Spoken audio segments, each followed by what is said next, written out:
දැන් මේ මොනවද කැරම් බෝඩ් වල. හැබැයි උන් කැරම් බෝඩ් බෙදුවා.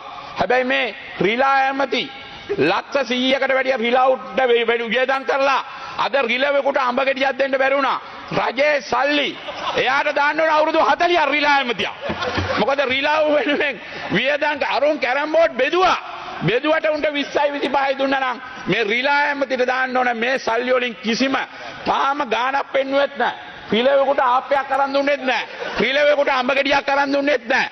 තාම මේකේ ප්‍රතිඵලයකුත් නැහැ. ඒ සල්ලි රජයේ සල්ලි ඒ වෙනුවෙන් අධිකරණයකට ගිහිල්ලා නඩුවක් දැම්මොත් ඔය රිලා ඇමති අවුරුදු 40ක දඬුවමක් දෙන්න ඕන ඔය රිලා ඇමතිට. අහගන්නකො මේක. ජනාධිපතිතුමත් එක්ක කාටවත් ඇවිදින්න බෑ. සිකියුරිටි කාරණාවත් ඉස්සරහා යා යනවා. හරිද? නමුත් එහෙම ජනාධිපති කෙනෙක්ගේ ගෝලෙක් මේ ඊයේ පෙරේදා නගර සභාවේ කෙහෙල් කඳක් වගේ කඩා වැටුණා. කෙහෙල් ගහක් කපපු ගහක් වගේ නගරාධිපති පුදපු ගමන් කාපි යකා කියලා.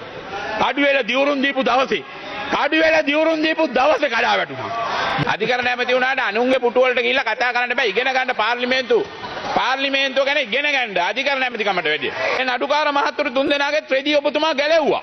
මොකද මේක ආණ්ඩුවේ අධිකරණ ඇමති වෙන මිනිහෙක් කිව්වනම් කමන්නේ. වෙන කවුරු හරි කිව්වනම් කමන්නේ.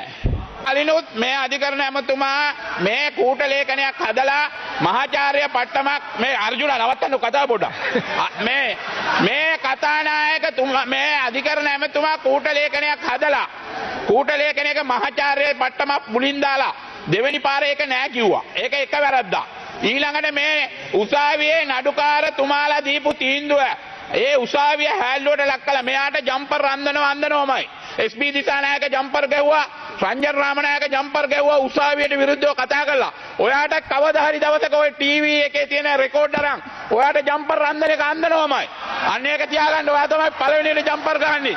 ඊළඟට වැඩිය කෝටි 4කට වැඩිය මං හිතන්නේ පාඩුවක් අද සීනි වලින් ලැබිලා තියෙනවා වෙලා තියෙනවා. අපි ඒක කියන්නේ නැහනේ. අපි කියන්නේ නැහනේ වංචාවක් කරා හොරකමක් කරා කියලා.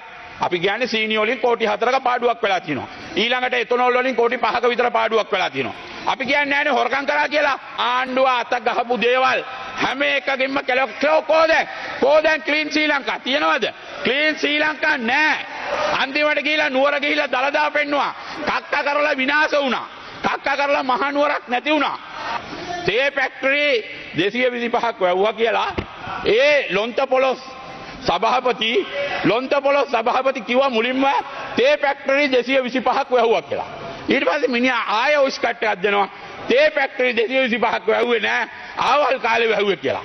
දැන් ඉන්නවා මැණික් එකට කෙනෙක් දාලා. මිනිහට අර මොකද්ද තියෙන්නේ?